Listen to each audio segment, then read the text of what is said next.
Hey guys, Connor here at etrailer.com. Today we're going to be taking a look at the Titan cable tire change for our 2012 Kia Soul with tire size 205/55/16.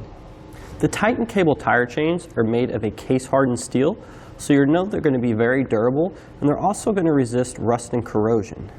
Now these are Class S compatible, meaning they are designed for vehicles with limited wheel well clearance, like our Kia Soul here. Now these can be installed on both the front and the rear of the vehicle. However, since our Kia Soul is a front-wheel drive vehicle, we will be installing these on the front of the vehicle. Now as you can see here, we have these very low-profile rollers. This is going to provide great traction. However, it's also going to help us retain some of our ride quality. You see a lot of the times with the larger square link chains here that they have a very rough ride. We're not going to have that here with these smaller cables. The cables here are going to do a great job of providing traction in some of the lighter snow conditions.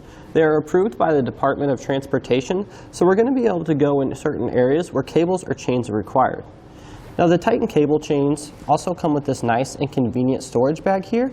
And this is made of a nice nylon fabric, so it's going to protect our chains when they're not in use, and we can store them in the vehicle.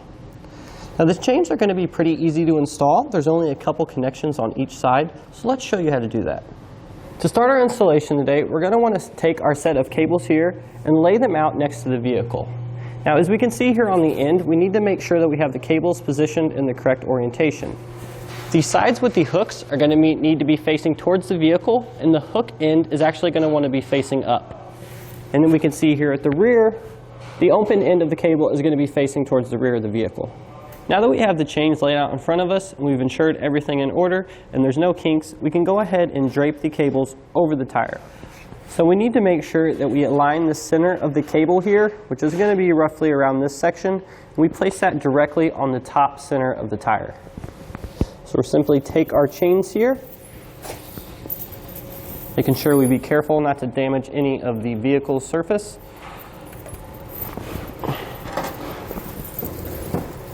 And we want to just roughly position them on the tire, making sure we have even length on each side. Now that we have our cables draped over the tires here, and we have an even amount of slack on each side, we want to go ahead and make our first connection here, which is to the outside of the tire. In order to do this, we simply take the open end here and slip this through the hook. And let's secure it on the third one to start out with. And then we can go ahead and take our keeper here and insert that over the back. Now make sure we do want these cables to be as tight as possible. However, we still have to make a connection on the other side, so we don't want to go to the closest knot here. Now for this next step here, we're going to need to make our connection at the rear of the tire. Now what we found is it's a lot easier if you turn your steering wheel to the side, so we have a little bit more room to make this connection at the rear. Now to make our rear connection point, it's going to be the same thing we did here at the front. We want to take our open end here and just feed it through the hook.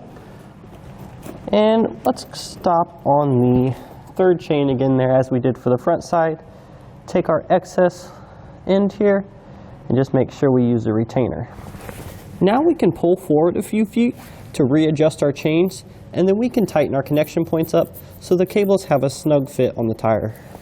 Now that we've pulled forward, you can see our connection point here is at the top of the tire. So the next step we're going to want to do is take as much slack out of the system as we can.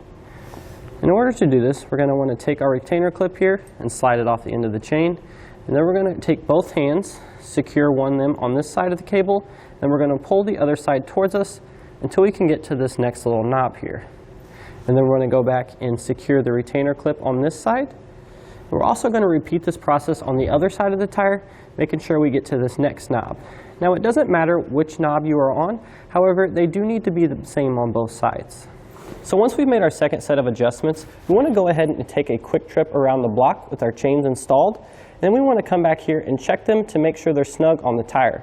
Now if we have some excess slack, we can go ahead and move up to this adjustment knob here. But again, just make sure it's the same on both sides of the tire. Now when using these tire cables on our tires, the manufacturer recommends that we use this rubber tensioner here. And this is going to ensure that the cables remain seated on the tires and they do not loosen up over time. Now to install our rubber tensioner here, we just need to make sure that the hooks are facing out away from our tire, and then we can just hook these on this outer chain here, working our way across from each other, as this is going to allow the cable to sit properly on our tire. Now we may need to adjust these or the actual location that we place them down the line, but that won't be a big deal. Now that we have this side installed and ready to go, we can go ahead and move on to the other side of the vehicle and repeat the same process over there as well. And that's going to do it today for our Titan cable tire chains on our 2012 Kia Soul here with tire size 205/55/16.